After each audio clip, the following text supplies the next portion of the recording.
Tyler Dunne wrote a punitive, tough, well-sourced story on the Packers that took months to do, and I was just so fond of it. We are presenting for the first time ever. Bring that out, please.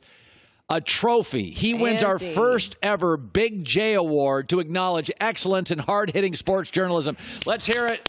Tyler Dunne, and let's bring him on via the Cowherd Global Satellite Network. This has to be a career highlight for this young man.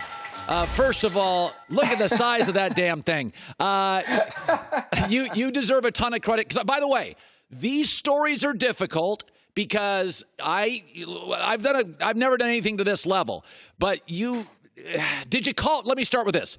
Did you call Aaron and say, "Listen, I'm writing this story. Would you like to respond to it?" How did that call go? Well, thanks for having me, Colin. I appreciate it. The approach to this story. And it was about 4 or 5 months in the works, I guess, when I started calling people and having covered the Packers for the Journal-Sentinel. A lot of players, a lot of coaches, a lot of scouts, a lot of people in the Rolodex.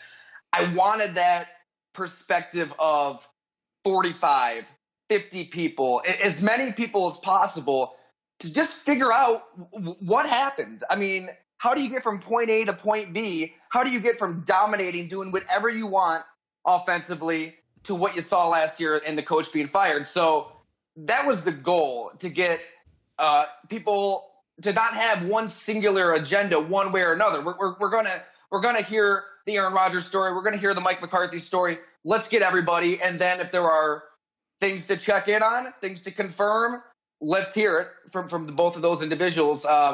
No luck getting either. Tried on both, but I think that, to me, the better story is that cross-section of everybody involved to figure out the answer to that question, just what happened. And those are the two people that just keep coming up. CEO there is Mark Murphy. I think I could be wrong, he's a Harvard guy.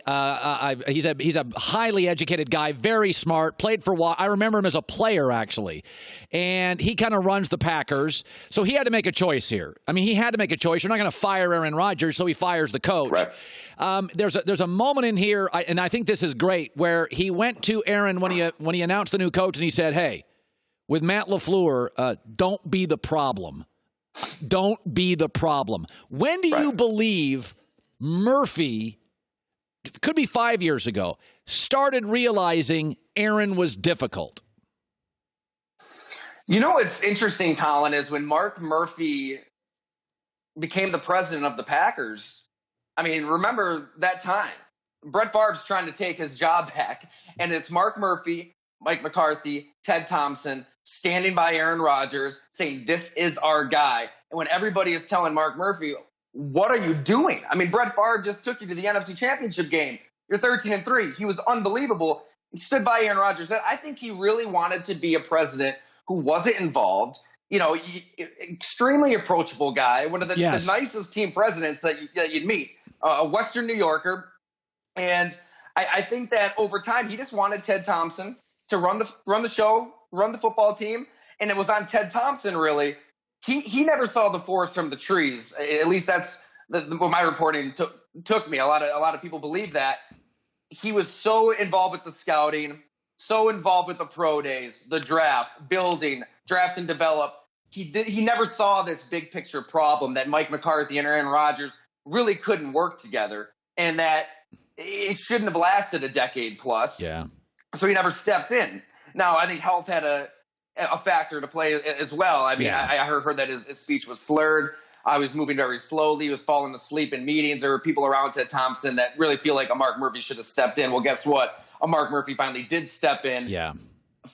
Basically fired, in quotes, Ted Thompson, and then stepped in and split Aaron Rodgers and Mike McCarthy. Long overdue. I think it's a good thing. Remember, the fans own the team in Green Bay. That's the reason there's even football in Green Bay. Yeah. It's a unique setup. It's one of the best stories in sports. But sometimes you need an owner to step in, ball up the fist, slam the table, and make these big decisions. In so many words, in this Mark Murphy way, he did that. Yeah, by the way, he went to Colgate, not Harvard. He was also the AD at Northwestern. Right. He has a law degree from Georgetown. I remember him as a very good player for the Washington Redskins, highly educated, just a super smart guy who got stuck in the middle of this thing and had to make a decision. I think he made the right decision with Thompson. I think he made the right decision.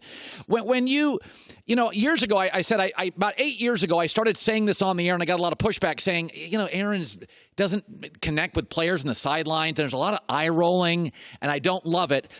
When I read your story, Tyler, and he talked about freezing certain receivers, freezing out receivers, and going to Devontae Adams and not the young guys and developing them, that is really remarkable. Like, that stuff, it's hard to get my brain wrapped around that. Right. I don't think that didn't happen for years, right? That was like this year.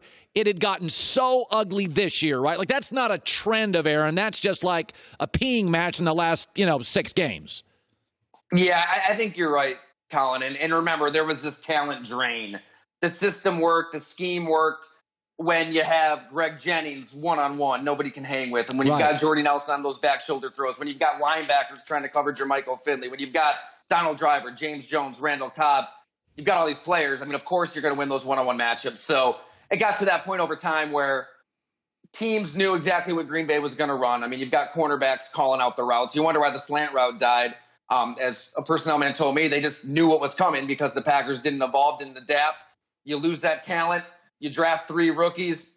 I think that Aaron Rodgers got to a point where he felt he needed to play Superman. He needed to put that cape on, change plays, hold on to the ball, pat the ball, wait for the big play to develop downfield. But now the other side of it is you got to help develop these young players.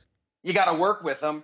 Does a St. Brown, does a Valdez-Scantling, does a Jamon Moore have the thousands of reps that a Jordy Nelson had with Aaron Rodgers to see the same thing out there and make the same adjustment? No, but maybe that's when you do stick with the call that came in. You try to work with that player, and yeah, as we wrote, it sounds like he just locked in on Devontae Adams because that's who he trusted and didn't really want to embrace that development.